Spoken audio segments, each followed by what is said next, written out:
అందరికీ శనార్థి. Welcome to మనోరంజని తెలుగు టైమ్స్ ముచ్చట్లు.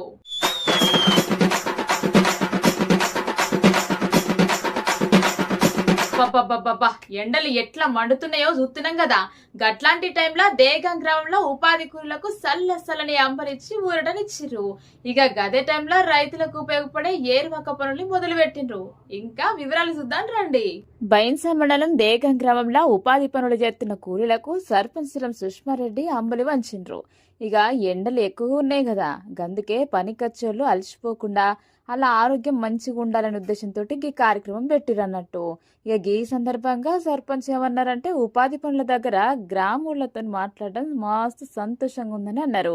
ఇక సర్కారు పెట్టిన ఉపాధి హామీ పథకంతో పల్లెటూరు పేద పబ్లిక్ అంతా మస్తుగా బాగుపడుతుందని అన్నారు. ఇంకా ఎండలు ఎక్కువగా ఉన్నాయి కాబట్టి పొద్దున్నే పనులు చేసుకుని మధ్యాహ్నానికి ఇంటికి వెళ్ళాలి అని కూలీలకు చెప్పిండ్రు. గ్రామ పబ్లిక్ ఆరోగ్యం కోసం తమ వంతుగా అంబలిచ్చినట్టు తెలిపిండ్రు.